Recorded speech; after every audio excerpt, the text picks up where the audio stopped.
A영농조합법인 이사 54살 B씨와 농민인 47살 C씨를 구속했다고 밝혔습니다. 국립농산물품질관리원은 이들이 쌀을 재배한 논에서 토양 샘플을 제취해 농약 사용 사실을 확인했다며 농협에서 한 해 1,000만 원에서 2천만 원어치의 농약을 구매한 것으로 파악했다고 밝혔습니다. 반면 영농조합법인 관계자는 해당 농약은 관행에 따라 농약을 사용하는 조합원 논에 사용하기 위해 구매한 것이고 농관원이 수거해간 쌀에서는 농약이 검출되지 않았다고 혐의를 부인했습니다. 국토교통부가 최근 배터리 발화 위험으로 리콜이 진행 중인 애플의 노트북 컴퓨터 애플 맥북 프로 일부 모델에 대해 항공기 위탁 수화물 운송을 금지했습니다. 국토부는 오늘 각 항공사와 공항 운영자에게 이 같은 내용의 권고를 발령했다고 밝혔습니다. 국토부는 배터리 교함으로 리콜이 실시 중인 맥북 프로에 대해 항공기 위탁 수화물로 붙이지 말 것과 항공기 내에서 전원을 끌 것, 항공기 내에서 충전하지 말 것 등을 권고했습니다. 날씨입니다. 오늘 밤은 전국 대부분 지역이 맑겠지만 강원 영동과 경북 동해안에는 비가 조금 오는 곳이 있겠습니다. 해안 지역과 제주도에는 바람이 강하게 불겠습니다. 내일도 전국이 대체로 맑겠고 일교차가 큰 날씨가 이어지겠습니다. 내일 아침 기온은 서울이 13도 등 전국이 8도에서 19도로 오늘보다 4도에서 6도가량 낮아 쌀쌀하겠습니다. 낮 기온도 서울 25도 등 전국이 22도에서 27도로 오늘보다 조금 낮겠습니다. 바다의 물결은 제주 부근과 모든 해상의 먼 바다에서 2에서 최고 4m로 높게 일겠습니다. 서울지방 현재 기온은 22.6도입니다. 지금까지 이창진이었습니다. KBS 1라디오 6시 뉴스를 마칩니다. 지금 시각 6시 5분입니다. KBS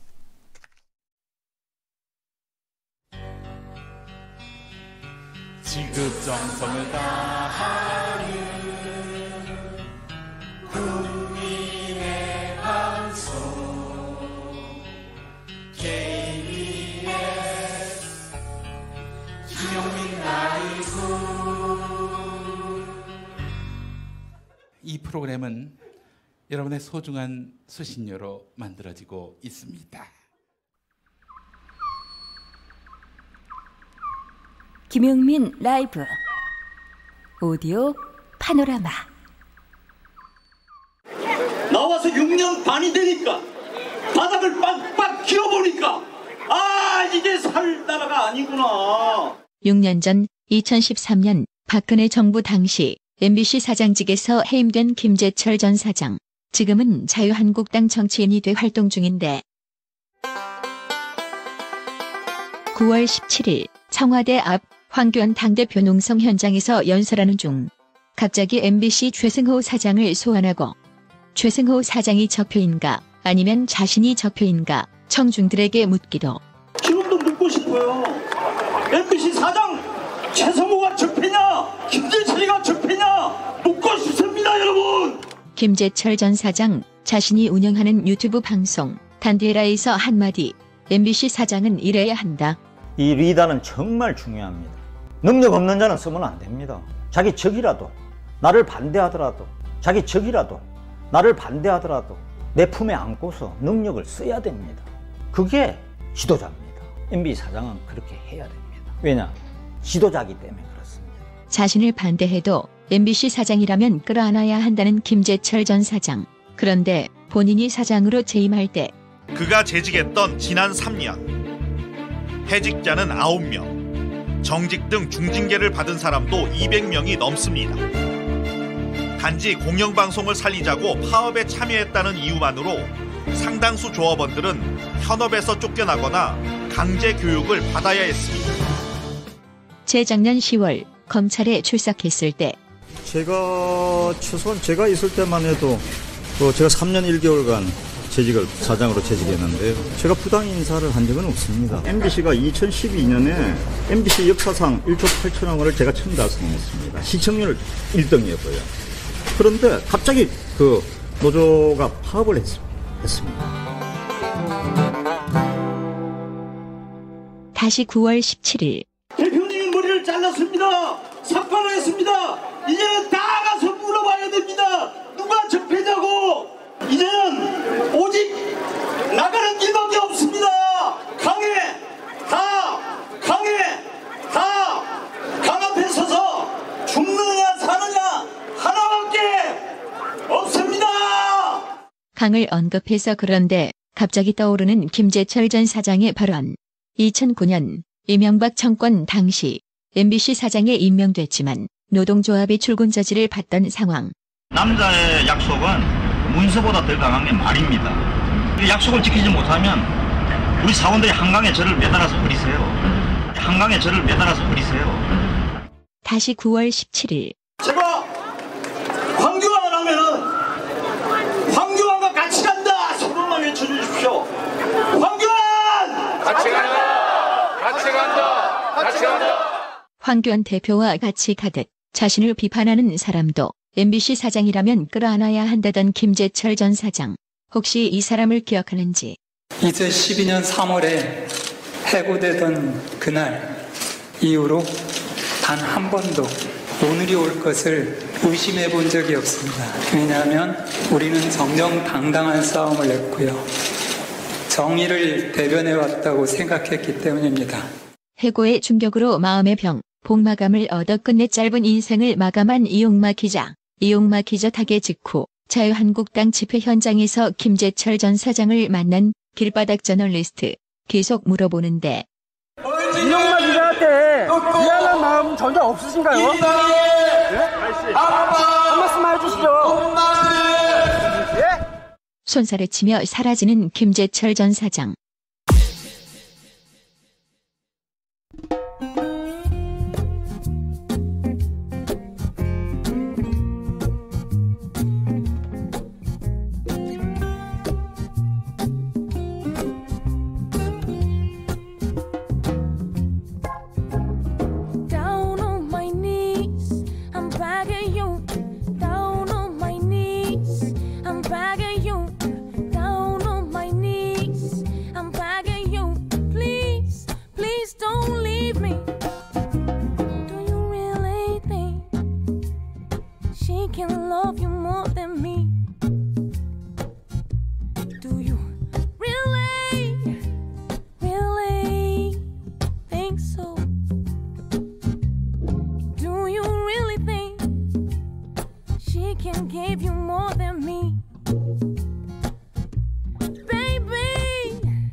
김재철 전 MBC 사장이 오늘 오디오 파노라마의 주인공이었습니다. 황교안 한국당 대표 삭발식 그제 있었는데요. 그제 상황이었군요. 네, 오디오 파노라마 중에 9월 17일이라고 했던 부분을 정정하겠습니다. 9월 16일에 있었던 김재철 전 사장의 발언이었는데, 김재철 전 사장이 삭발한 황교안 대표 앞에서 자유 발언을 하다가 격하게 무릎팍 퍼포먼스를 합니다. 무릎을 딱 꿇어요. 예. 그래서 오늘 오디오 파노라마 뒤에 들으신 노래는 아이오의 Down on My Knees 였습니다. 무릎을 꿇고. 자, 김용민 라이브 전국 방송입니다. 2부는 전국 방송으로 함께하고 있습니다. 6시 5분부터 합류하신 분들 많이 계실 텐데요. 들으면 들을수록 똑똑해지는 라디오. 여기는 김용민 라이브입니다. 7시까지 여러분과 함께하겠습니다. 팟캐스트 매일 방송 파일 올라오고 있고요. 유튜브 KBS 1라디오 계정으로 이시황 생방송으로 함께하실 수 있습니다. 자, 농림축산식품부에서 알려드리는 아프리카 돼지 열병 관련 사항입니다. 2019년 9월 18일 오늘입니다. 오늘 아침 7시 경기도 연천 지역 양돈 농가에서 아프리카 돼지 열병 추가 발생이 확인됐습니다. 국민 여러분께서는 아프리카 돼지 열병 확산 차단을 위한 방역 조치에 적극 협조해 주시기 바랍니다. 양돈 농가에서는 소득 실시, 출입자 통제 등 차단 방역과 매일 임상 관찰을 실시해서 고열, 이유 없는 폐사 등 의심 가축이 발생했을 때는 즉시 검역본부 그리고 시군구청에 신고해 주시기 바라겠습니다. 자, 그래요. 애청자 여러분들, 이런 저희 KBS 1라디오의 긴급 재난정보 귀 기울이시고요. 이 방역이 그 어느 때보다도 중요한 이때에 놓치시는 일이 없도록 각별히 또 유의해 주시기 바라겠습니다. 1402번 쓰시는 분, 도대체 정치인들이 쓴 철판은 어느 제철소에서 만들었을까요? 네, 어느 제철소에서. 재밌는 문자 감사합니다. 자, 그리고 퀴즈는 나중에 정답 발표합니까? 지금 발표해요.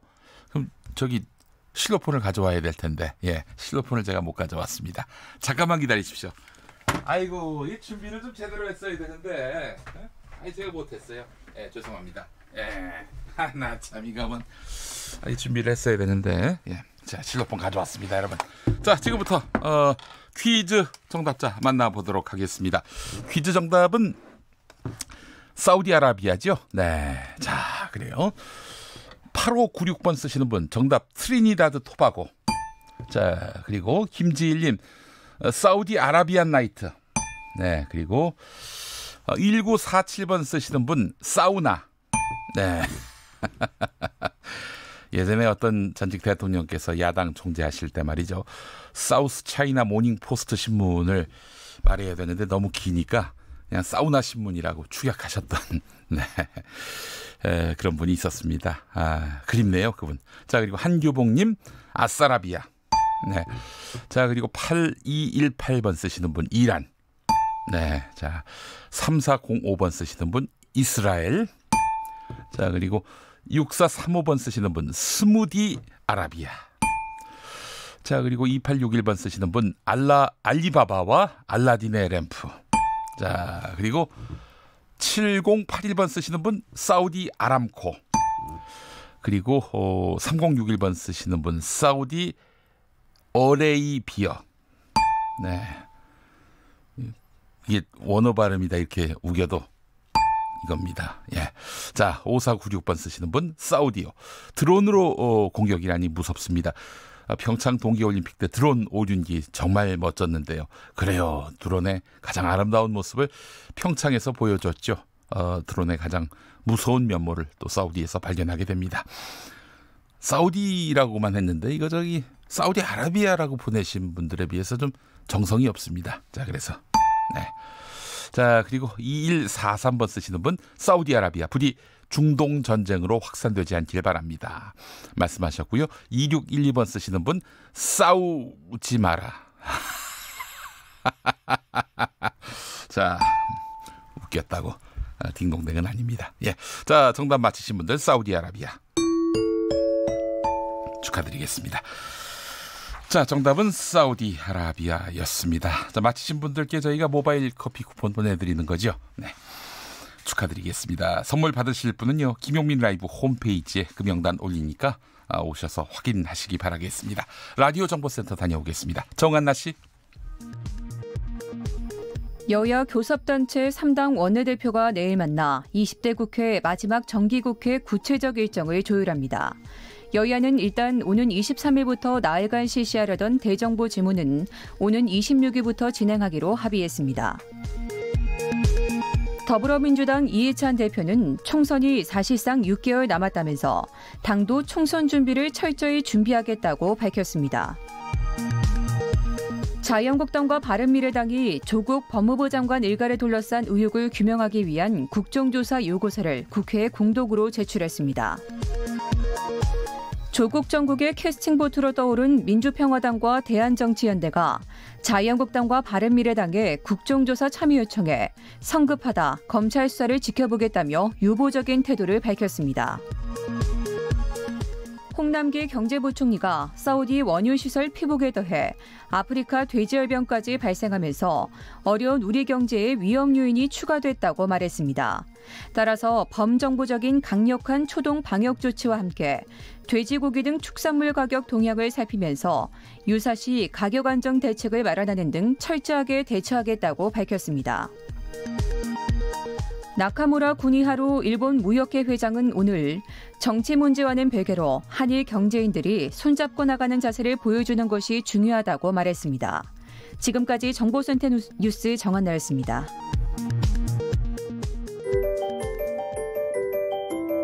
김용민 라이브.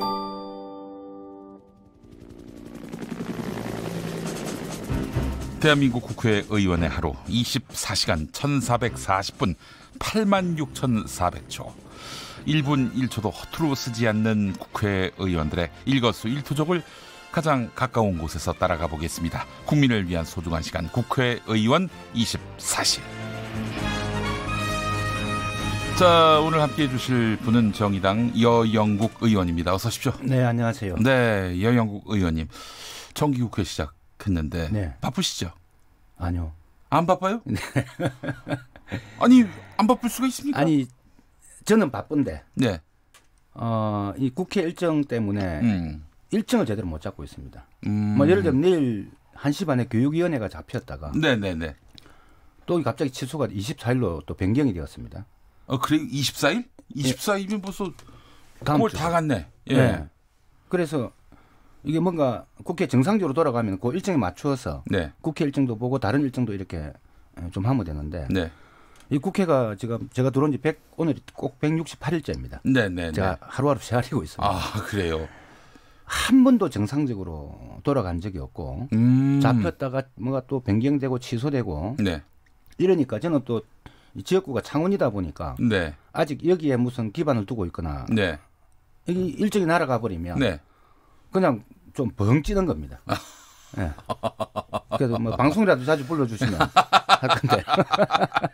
알겠습니다. 네. 예. 아니, 누구 책임이에요? 이 상황이.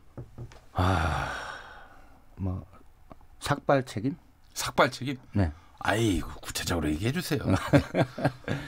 이게 자유한국당이 제가 와서 한 번도 국회가 정상적으로 돌아간 게 없는데 19번째 지금 보이콧을 네. 사실상 하고 있는 거거든요. 네네네. 아니 19번째? 네네. 언제부터 19번째입니까? 20대 국회니까. 20대 국회. 네, 3년 몇 개월 동안에 한 번. 네네네. 예. 참 심각한 거죠.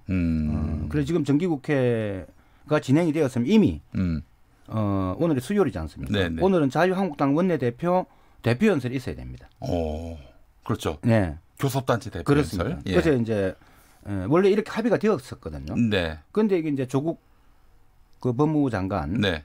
그 임명에 항의하면서 완전히 국회를 지금 파행을 시키고 있는 거죠. 자유한국당이. 그렇습니다. 그래서 지금 한 발짝도 못 나가고 있다. 네. 예. 정기국회가 제일 바빠야 되는데. 그리고 또 뭐 국정감사도 있고요. 물론 이제 정기국회 넘어서 그 일정이기도 하지만 예산국회도 있고요. 네. 뭐 전초전도 있고. 아니 그런데 지금 국회가 놀고 있다. 좀 황당한 일입니다. 예. 자, 나이세스님이 저기 우리 여영국 의원님 여잉글랜드님이라고 하셨어요. 예. 무슨 영자에 무슨 국자예요? 길영자의 나라국자입니다. 나라국자. 네. 예. 조국 장관도 나라국자죠. 그렇습니다. 예. 조국 장관 이야기 나온 김에 조국 장관이 고 노회찬 의원, 지금 여영국 의원의 지역구인 창원 성산의 지역구를 뒀었는데 조국 장관하고 고 노회찬 의원과의 인연 이야기하면서 노회찬 정신을 언급하셨더라고요. 여영국 의원께서. 예. 네, 오늘 그 정의당 원내대표 예방이 있었습니다. 네. 그 제가 이제 원내 대변인이라서 함께 배석을. 조국 장관. 예, 네. 예. 한 자리에서 저도 이제 만난 김에 한 말씀을 드렸습니다. 네. 고 노회찬 의원께서 이 대한민국 법이 만인에게 평등한 것이 아니라 만명한테만 평등하다. 네. 이러면서 법의 집행의 형평성 문제를 과거에 강하게 질타하셨는데 글쎄 말입니다. 장관으로 계실 때 이런 법 집행의 형평성 문제를 해서 잘 지켜서 국민들이 법 집행에 대한 신뢰성을 좀 높일 수 있도록 힘써 주십사. 이렇게 이제 제가 인사를 드렸더만 이제 노회찬 의원님과의 과거 인연 개인적으로는 노회찬 의원 후원 회장을 오랫동안 맡으셨습니다. 네, 그러셨어요. 법무부 장관이. 그래서 누구보다 노회찬 정신을 잘 알고 있고 또 그것을 제대로 실천 못해서 죄송스럽다는 말씀까지 했습니다. 네, 그렇습니다. 그 후원 회장 하실 때 그때 제가 이제 모 정당의 국회의원 후보였는데 노회찬, 김용민, 그리고 우원식 노원의 이제 세계 선거구에 서울 노원의 세계 선거구에 공동 후원 회장을 했었어요. 예. 그랬던 또 인연이 있습니다. 직접 하셨네요? 네, 제가 연락해가지고 조국 장관께 부탁을 드렸었고 그렇게 해서 이제 다른 두 분도 같이 후원회장이 돼주셨어요. 좋은 분이면 저도 한 명 추천해 주십시오. 그래요? 예, 이건 뭐 지난 얘기를 한 겁니다. 예. 알겠습니다. 좀 삭발 전국이 계속되고 있는데 자유한국당 황교안 대표에 이어서 김문수 전 경기도지사, 오늘은 또 중진의 심재철 이주영 의원도 삭발 릴레이에 참여했습니다. 보니까 우리 노영국이래요. 여영국 의원님. 지난 96년에 삭발 투쟁을 하신 적이 있었다고요? 예, 그 노동법 그때 날치기 전국이 있었습니다. 그렇죠. 그 새벽에 성탄절 다음 날인가 그랬습니다. 그렇습니다. 예, 무노동 무임금 관련해서. 이제 노동조합 상급 조직에 실무자로 일을 하면서 대표자들한테 전부 삭발 투쟁을 하자고 제안을 했던 사람인데. 제안하셨어요. 그런데 대표자는 하는데 정작 제가 안 하기에는 너무 또 그래서 같이 이제 삭발을 했는데 제가 삭발 한번 해보니까 머리가 이거는 길어버리잖아요. 금방 길어지죠. 그래서 삭발은 생각보다 투쟁의 그 효과가 참 많이 떨어집니다. 떨어지는데 황교안 대표 삭발하는 거 보면서 왜 저러시나 싶은 생각이 들었어요. 이게 우리 대한민국의 가장 최고의 기득권을 가지고 계신 분이 왜 할 게 없어서 삭발을 하시나. 그리고 지금 줄줄이 마치 이게 무슨 삭발 운동처럼 이렇게 줄줄이 이어지고 있고 이 국회의원들이나 주요 정치인들뿐만 아니고 대구나 경남 이쪽에 그 시도의원들, 지방의원들까지도 현재 가세를 좀 하고 있는데 제가 볼 때는 이거는 너무 보기가 안 좋습니다. 자유한국당 쪽에서는 이게 청와대나 조국 장관에게 압박이 된다고 판단하고 있는 것 같아요. 제1야당입니다. 자유한국당이. 국회에서 다른 방법을 통해서도 충분히 압박을 할 수 있다고 좀 생각을 합니다. 제가 이제 페이스북에 이 투쟁은 목적과 명분이 뚜렷해야 된다는 말씀을 한번 글을 올린 적이 있는데 이 뭐 겉으로 내세우는 것은 뭐 조국 법무부 장관 관련된 걸 내세우는데 지금 총선 앞두고 보수 통합 문제도 논의가 되고 있지 않습니까? 황교안 대표는 제가 볼 때는 보수 진영의 리더로서 확실히 입지를 굳히기 위한 막 그런 그 속마음이 더 강한 거 아니냐. 그리고 그런 어떤 기체들을 가지고 결국 내년 총선을 바라본 삭발 아니냐. 저는 이렇게 좀 보고 있습니다. 당내 리더십을 강화하기 위해서. 알겠습니다. 그래서 목적이 좀 불순하다. 사실 그 국민의 공감을 얻는 것이 우선인데, 국민도 국민이지만 당내의 어떤 의견을 하나로 모으기 위해서 본인이 투쟁 최전선에 섰고 그래서 삭발을 했다. 이렇게 보시는 거군요. 자, 그래요. 소수자 약자들이 이렇게 되니까 삭발 투쟁으로는 투쟁이 안 되는 거예요. 그러니까 더 극심한, 더 아주 정말 그 초인적인 힘을 요구하는 그런 투쟁 현장에 내몰릴 수밖에 없는 그런 상황에 놓였다고 봐야 되는 거 아니겠습니까? 참 이게 이제 지난번 누가 단식 김성태 자유한국당 대표가 작년입니까? 네. 그 단식 국회 앞에서 천막 치고 예, 단식을 한 번 한 적이 있고 네. 사실은 삭발 단식 같은 경우는 노동자들이나 농민들이나 참 사회적 소수자들이 해도 안 될 때, 네. 해도 안 될 때 사실은 자기 신체를 학대하는 거지 않습니까? 네. 머리도 조상이 물려준 소중한 신체의 일부분인데 이것을 삭발하면서 자기 의지를 좀 보여주고 또 곡기를 끊으면서 정말 죽을 각오로 내가 이런 요구를 한다는 것을 사회적으로 알리는 건데 네. 이런 이제 의미들이 이제 기득권 세력들이 이런 자기들의 정치적 입지 강화를 위한 투쟁 수단으로 네. 막 이렇게 이제 활용하면 이제 더 힘들게 됐다는 이런 평들이 참 많이 있습니다. 예. 그래서 이제 삭발로 하게 되면 뭐 정치인 따라하는 거냐 또 이런 얘기하는 사람들도 그러니까요. 나올 것이고요. 예. 예.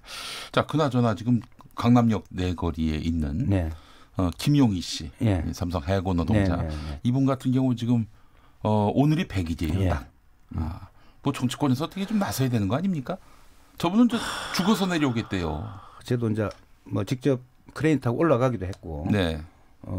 지난번 심상정 대표 모시고 또 같이 가기도 했고 여러 번 다녀왔습니다. 네. 제가 처음 크레인 타고 올라갔을 때 그때는 물마저 끊겠다 해가지고 제가 이제 물을 들고 올라가서 설득을 시켜서 일단 물은 드시게 하고 그리고 한 며칠 뒤에 이제 단식은 풀고 네. 이렇게 지금은 음식을 지금 먹고 있습니다. 네. 먹고 있는데 정말 삼성 재벌 지금 여러 그 경영권 승계 문제와 관련해서 여러 지금 그 불법적 요인들이 있음에도 불구하고 네.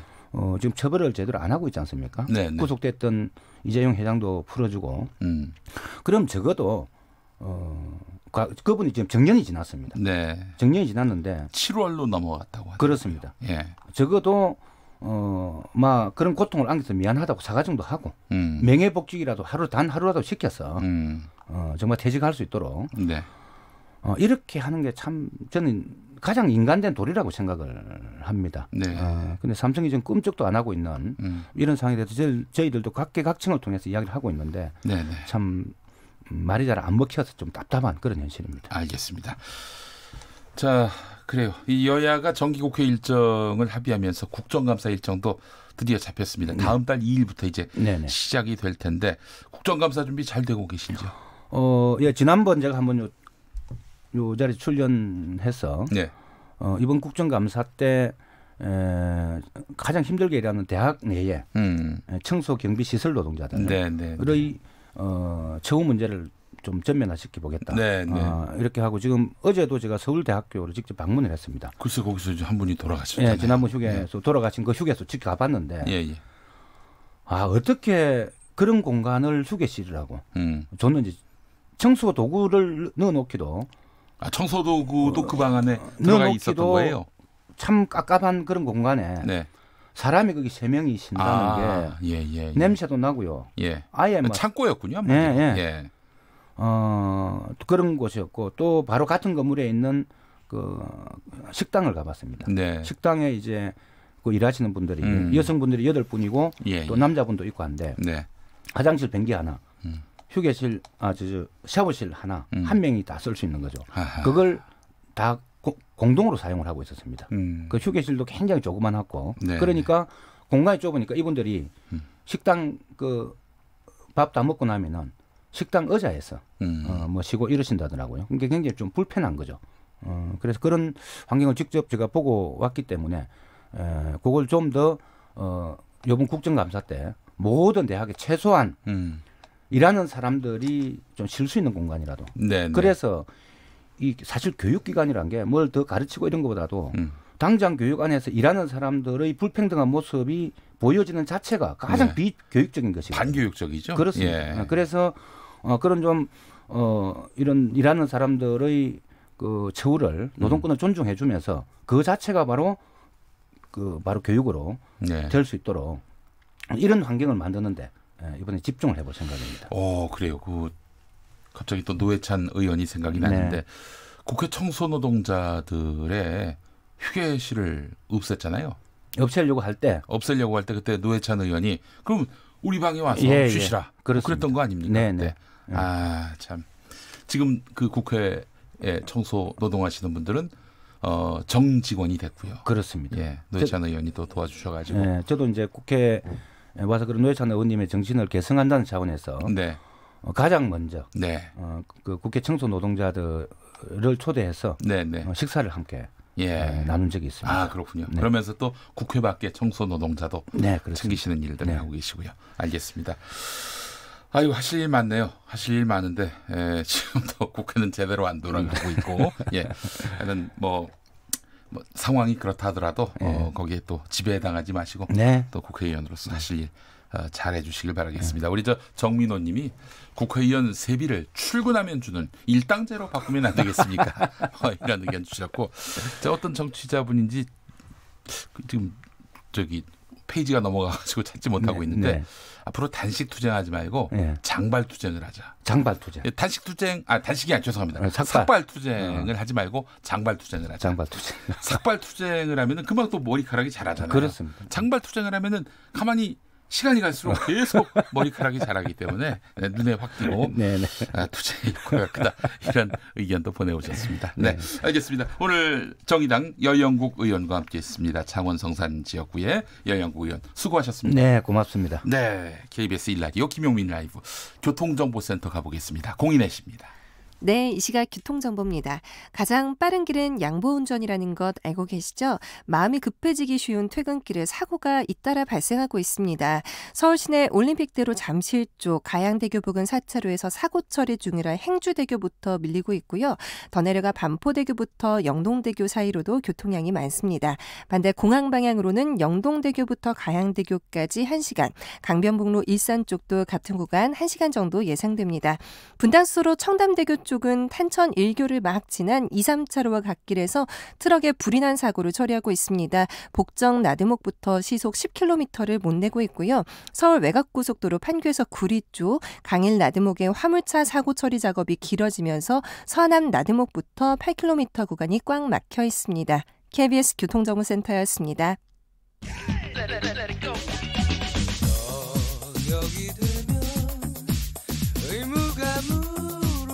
김용민 라이브를 듣고 계시죠?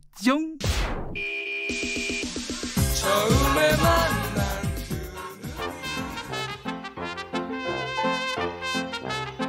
요즘 저작거리에 떠도는 썰, SNS에 오르내리는 풍문을 모아서 풍성하게 이야기 나눠보겠습니다. 수다 최강자 양지열의 양, 이연경의 언, 양언 이설.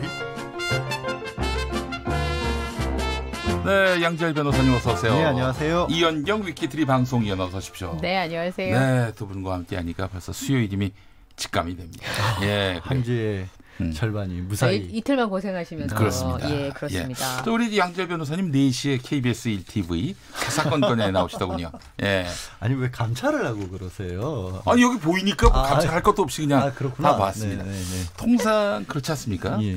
이 일타쌍피 한번 오셔가지고 두 프로그램 출연하면은 아주 가성비가 좋은 스케줄을 잡아주셔가지고 출연료 좀 깎아줘요. 출연진에게 감사드리고 있습니다. 출연료 좀 깎아줘요.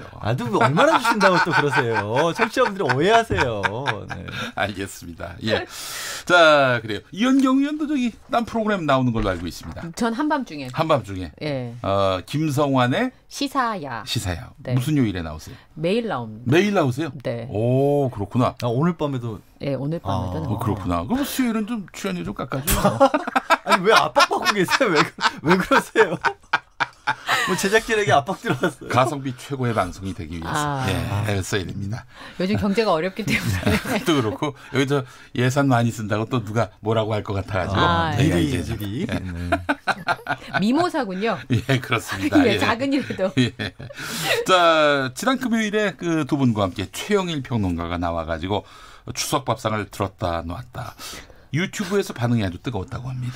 오면서 걱정했는데 둘이. 네. 저희 어제 얘기했거든요. 네. 좀 걱정된다고 그날 괜찮았는지 모르겠다고. 네. 예. 그래요.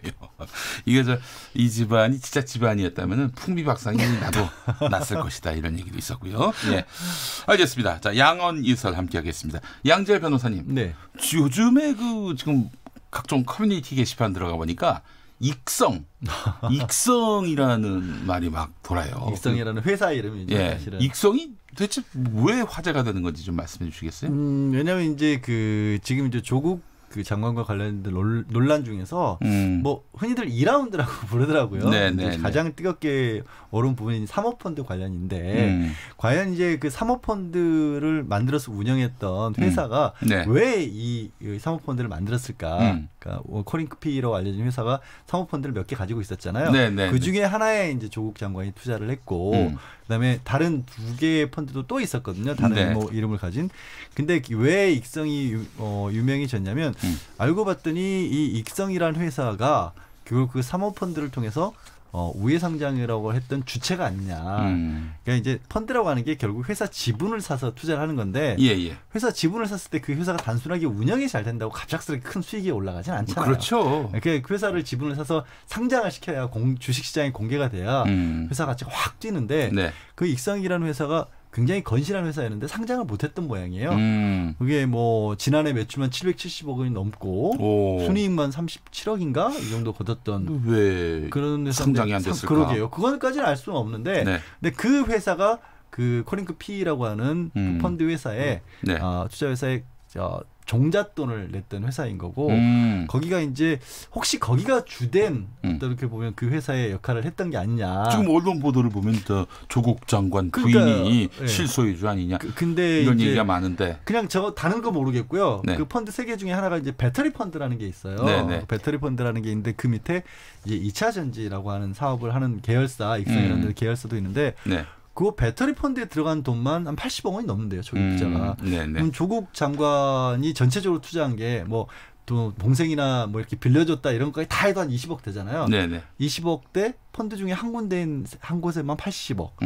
그리고 매출 770억 기업 대 조국 장관. 이렇게 하면 어느 쪽이 더 그 펀드를 이용한 수익을 더 크게 가져갈 수 있었을까. 그러니까 조 장관이 모든 걸 다 좌지우지하기에는 어려운 구도가 아닌가라는 얘기들이 좀 들고 있는 거죠. 그 조국 장관 부인 실소유주설. 그분이 20억 가지고 700억짜리 회사를 이렇게 좌지우지할 수 있는 능력이 계셨다면 저 그분한테 투자할래요. 빚내서. 알겠습니다. 하여간 지금 한 사람에 대해서 아주 곱지 않은 시선으로 바라다 보니까 모든 행위들이 다 부정적으로 또 이렇게 읽혀지기 때문에 하여간 참 그렇습니다. 잘못한 게 있으면 밝혀지더라도 확실하게 좀 잘잘못이 좀 잘했으면 좋겠어요. 설을 그렇게 제기하기보다는 실체적 진실에 다가가는 노력들을 함께 기울였으면 좋겠다는 생각이 듭니다. 자, 오늘 그래서 첫 번째 썰 조국은 왜 나경원은 왜 이 이야기를 한번 해보려고 합니다. 이게 무슨 말이냐면은 최근에 나경원 자유한국당 원내대표 아들 논란과 관련해서 언론이 사실상 보도를 거의 안 한다 이런 비판을 받을 정도예요. 실제로 제가 요 3일 동안에 이제 신문 서울에서 나오는 9개 종합일간지를 살펴봤는데 나경원 원내대표 아들과 관련한 지금 제기되고 있는 의혹들 보도한 신문이 없어요. 한마디로. 칼럼에서 지나가다 한 줄 그리고 만평에서 한번 다루거나 9개 종합일간지에서 3일 동안 다루질 않고 있습니다. 이건 좀 문제 아닌가요? 취재하기가 어려운 모양이죠. 아니 KBS도 보도했어요.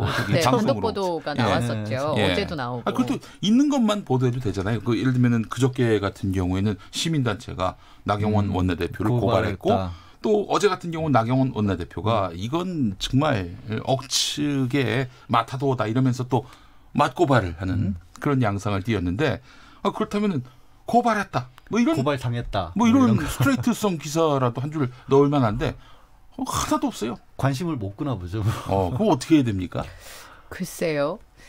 우선은 나경원 대표가 그와 관련돼서 언론사에 얘기를 했죠. 내용은 뭐 잘 아시는 것처럼 나경원 원내대표의 아들이 과학경진대회에 나가기 위해서 한국에 있는 대학교의 실험실을 빌려서 실험을 했고 그 결과로 대학을 갔다 이런 건데 논문 1저자 2저자 뭐 얘기가 나오니까 그러면 정당하게 실험을 하고 그 결과를 얻은 것인가에 대한 궁금증들이었는데 지금 나오는 건 어쨌든 몇 가지 좀 미비점이 있는 것으로 얘기가 나오고 있는 건 사실이거든요.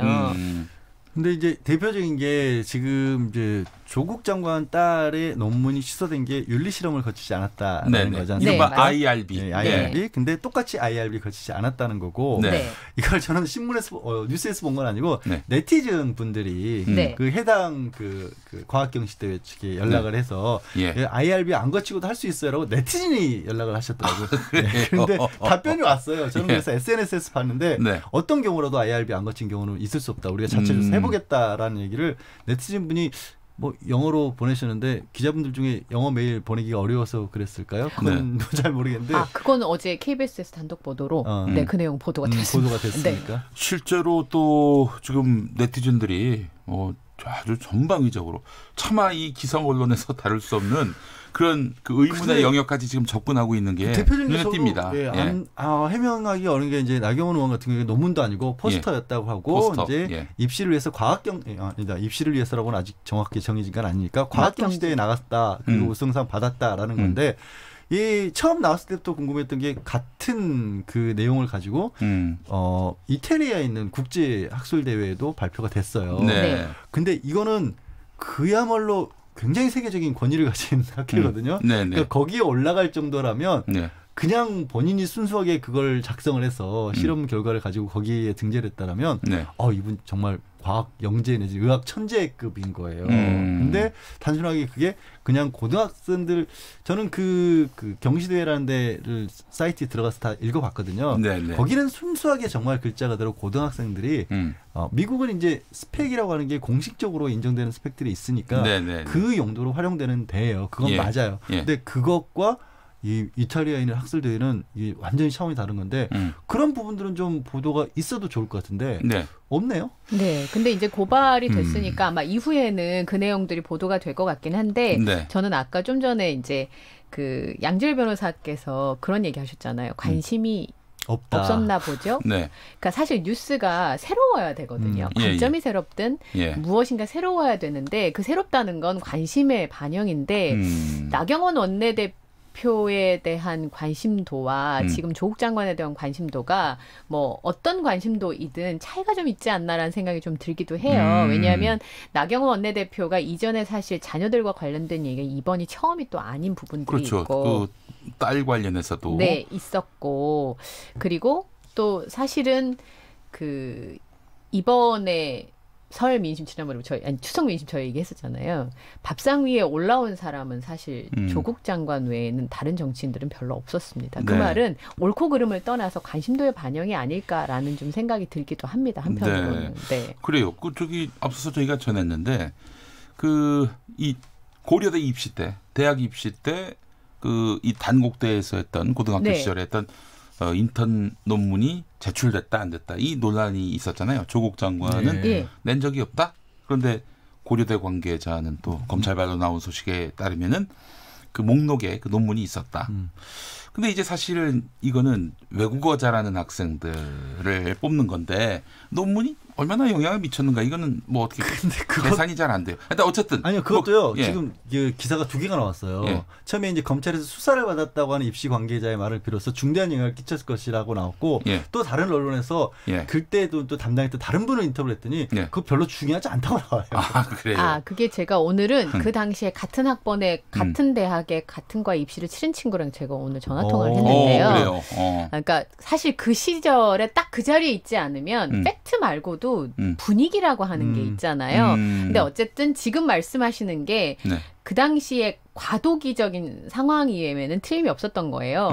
그 이전까지만 해도 사실은 이 뭐 스펙이라든지 이런 걸로 대학을 가는 분위기가 아니었기 때문에 그 당시에는 어떻게 하느냐에 따라서 붙을 수도 있어서 사실 그 당시 논란도 되게 많았다는 거죠. 네. 이번에 조국 장관 딸과 관련된 거 말고도 저런 걸로 대학을 와? 이런 얘기들이 굉장히 많았대요. 그 일례로 저한테 어떤 얘기를 해줬냐면 어떤 친구가 곤충 전시회를 자가로 열은 거예요. 자신이 이런 것에 관심이 있다? 그래서 네. 팝업 전시회를 열어서 그거를 스펙에 써서 그 부분을 이제 어필하려고 했다. 이 얘기를 그 당시에 그래서 별의별 방법을 통해서 입시를 칠 처음이었으니까 사실은. 네. 그러니까 시험을 쳐서 맞고 틀리고가 아니라 내가 이런 걸 잘 할 줄 압니다. 라는 것을 보여주기 위한 어떻게 보면 자기증명 시험이었는데 네. 그런 분위기였다는 거예요. 네. 그래서 그 당시에는 사실 이번에 알려져서 아 저런 걸로 들어왔구나. 저런 게 있었구나라는 걸 동문들이 많이 알게 됐고 그 당시에는 굉장히 기이한 일들이 많았다. 그래서 과도기적인 상황이었다라고 네. 설명해줬고 그 입학사정관제 도입 초기 아니에요? 초기여서 굉장히 과도기적이어서 다들 자기가 할 수 있는 방법을 다 동원하여 했던 때였다는 거죠. 근데 이건 점수로화 표시되는 것은 아마 아니었을 것이다. 자기가 생각했을 때. 그런데 정성평가라는 게 있잖아요.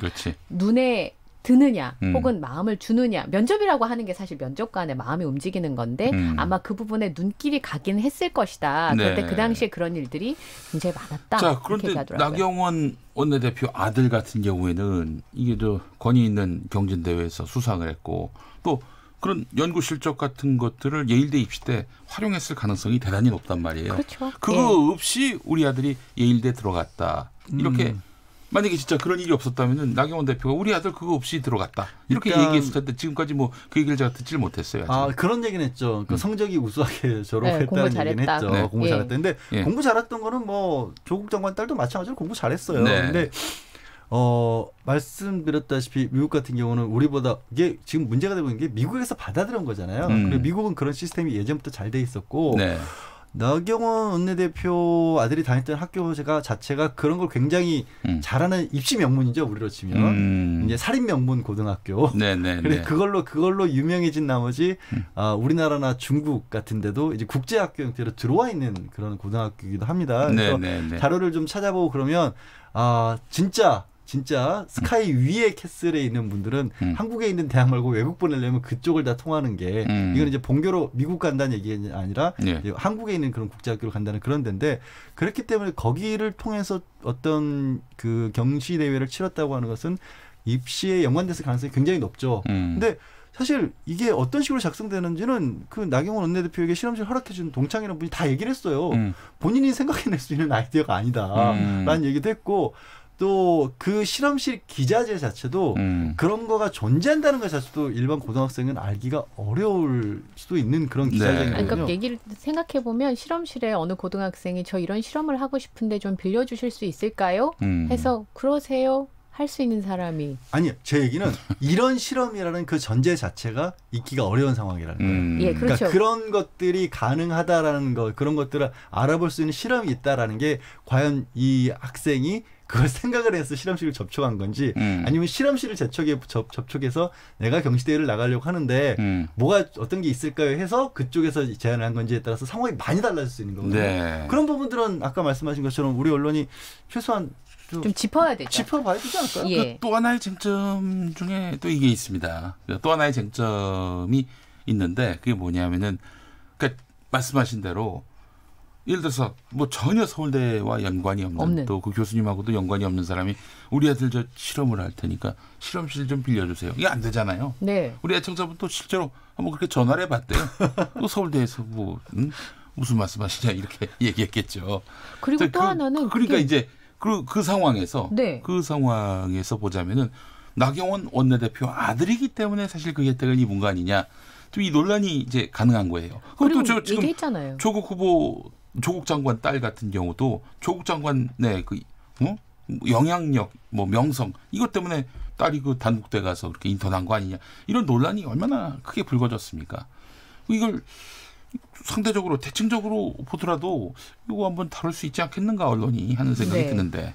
저는 뭐 균형적인 측면에 있어서도 해봐야 된다고 생각을 하고 이미 고발이 들어간 사안이기 때문에 보도해야 된다고 생각을 하는데요. 네. 또 하나는 아까 이게 사실 논문은 아니거든요. 나경원 원내대표 아들이 발표한 것은. 네, 나경원 원내대표가 논문이라고 하면 안 된다 그랬어요. 네, 논문은 아닙니다. 포스터라고 하는데 제가 그 포스터가 사실 저도 문과를 나와가지고 이공계에서 그런 걸 어떻게 쓰는지 몰랐는데 그걸 발표하는 건 이런 의미가 있답니다. 네. 아이디어의 선점의 의미가 있다는 거예요. 아이디어 선점의 의미. 그러니까 제가 이걸 결과를 내서 논문을 쓴다는 것보다 포스터를 발표한다는 건 나는 이 분야에 관심 있고 이 분야의 연구는 내가 시작할 거예요. 그 아이디어가 굉장히 그렇죠. 중요하다고 하더라고요. 그 문과도 마찬가지예요. 사실 남들 다 저기 연구해 놓은 것 같고 자기도 연구하면 무슨 의미가 있겠어요.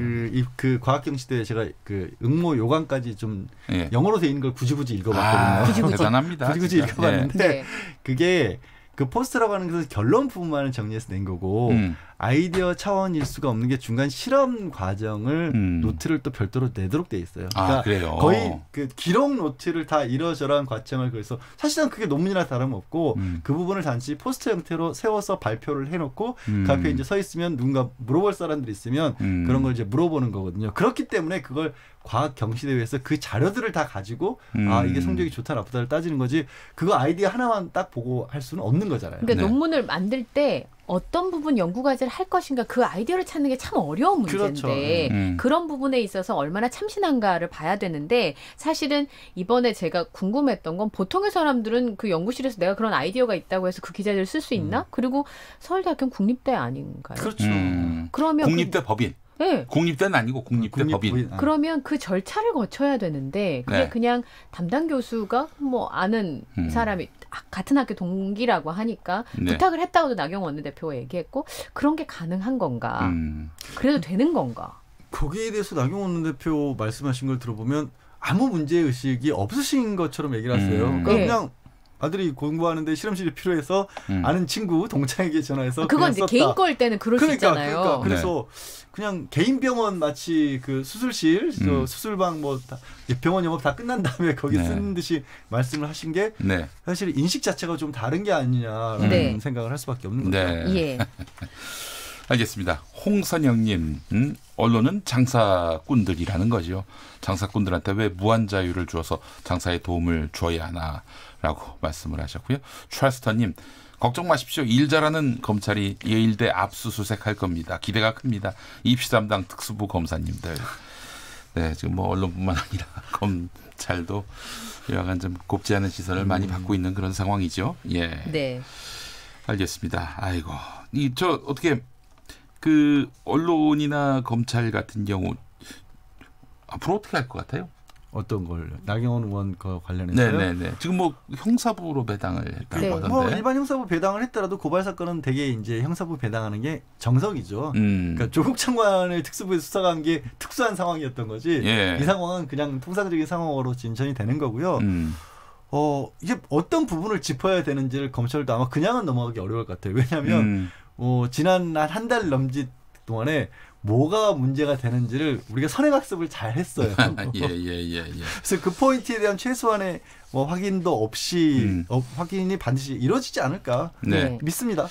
이거 하나만 더 여쭤보겠습니다. 나경원 원내대표 관련한 보도가 적은 이유가 혹시 나 대표가 뭐 고소고발 얘기를 많이 해가지고 그래서 좀 뭐랄까 기자들이 움찔해서 그런 거 아닌지 저는 굉장히 설득력 있는 얘기라고 보는데. 그래서 불편하겠죠. 근데 이제 얘기하신 거는 포스터, 그러니까 논문이라고만 하지 않으면 된다고 했으니까 일단 그 부분은 피해갈 수 있는 거고 나머지 부분은 지금 사람이 없을 것 같아요. 저도 그 생각이 약간 동의합니다. 취재할 인력이. 알겠습니다. 자, 그래요. 김용민 라이브 오늘 마지막 코너 양언이설 이양지열 변호사님, 이현경 위원님 수고하셨습니다. 네, 고맙습니다. 감사합니다. 네, 오늘 순서 마무리하겠습니다. 저는 내일 오후 5시 5분에 돌아옵니다. 김용민이었습니다. 좋은 저녁 보내세요.